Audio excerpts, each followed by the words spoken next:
তো গেছিলাম খালিনগর রিসোর্টে। খালিনগর রিসোর্টের যে অবস্থা, জঙ্গল হয়ে গেছে চারদিকে, কোনো যত্ন নাই, মানে এই অবস্থা, কোনো মানুষ নাই। এই যে বিশাল একটা গর্ত করছিল, এটা গর্ত ভেঙে আবার মাটি ভরাট হইতেছে। মানে এত খারাপ অবস্থা হইছে এবং বিপজ্জনক হয়ে গেছে কিছুটা সেই গর্তটা। খালিনগরের রিসোর্টের যে জায়গাটা, এটা কিন্তু নিঃসন্দেহে অনেক সুন্দর একটা জায়গা। তবে হ্যাঁ, এই জায়গাটারে এখন আরও বেশি অবস্থা খারাপ হয়ে গেছে। দেখেন চারদিকে জঙ্গল হয়ে গেছে।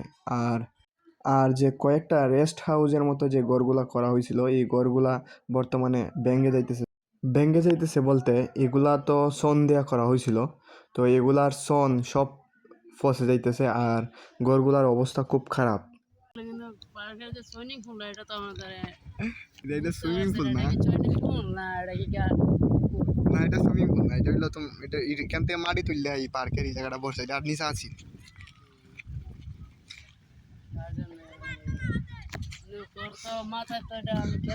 তো অনেকে ভাবতেছে এই গর্তটা মনে হয় সুইমিং পুলের জন্য করা হয়েছে। আসলে সুইমিং পুলের জন্য এত বড় গর্ত আর এত গহীন গর্ত করার কোনো মানেই হয় না।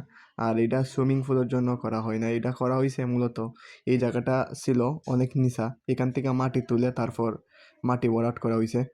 আর মূল কথা হইলো এই জায়গাটা এখন এত বিপজ্জনক হয়েছে যে বলার বাহিরে। এই যে বাচ্চাগুলা দেখতেছেন, এখন যে ফানি, এই ফানিতেও যদি তারা পড়ে তাইলেও তাদেরকে খুঁজে পাওয়া যেত না, কারণ এখনও যে ফানি আছে। আর বর্ষা সিজন যখন আসবে তখন প্রচুর ফানি কিন্তু থাকে। তো এই জায়গাটা এত পরিমাণ বিপজ্জনক দেখতেছেন যে, আর পাশে কিন্তু বাড়িঘর রয়েছে।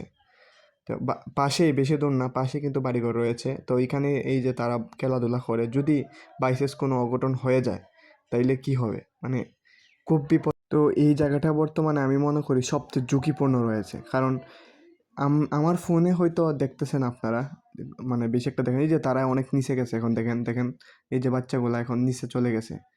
তো এইভাবে যদি বর্ষা সিজনে যদি এইভাবে হয় তাইলে কিন্তু এখানে অনেক অঘটন হওয়ার সম্ভাবনা থাকতে পারে। কারণ এখন হয়তো পানি কম, আর যখন বৃষ্টি আসবে তখন ফারগুলা পিচ্ছিল হয়ে থাকবে, তখন পিচ্ছিলে মানুষ পড়ে যেতে পারে। আর এটা এত গহীন, আমার মতো 7জন মানুষও যদি খাদে খাদে দাঁড়ায় তাও এটার কুল কিনা পাওয়া যেত না, মানে এত পরিমাণ গহীন এই গর্তটা। এই প্রকল্পটা অনেক আগে শুরু হয়েছিল, আরও 3-4 বছর আগে। এখন পর্যন্ত এটার কোনো উন্নতি নাই, মানে আগের মতোই পড়ে আছে। তো এইভাবে ঝুঁকিপূর্ণ রাইখা যদি এইভাবে কাজ হয়ে যায় তাইলে আসলে এটা অন্যরকম হয়। আর এই জায়গাটা এত একটা সেন্টারপূর্ণ একটা জায়গা এবং এত সুন্দর একটা জায়গা, যদি এখানে কাজটা পুনরায় আবার চলমান করা হয় এবং আরেকটু গুছিয়ে যদি কাজগুলো করা হয় তাইলে আমার মনে হয় খুব সুন্দর একটা পর্যটক স্থান হইব, আর মানুষও এখানে আসবে, কারণ জায়গাটা অত্যন্ত সুন্দর। তো এই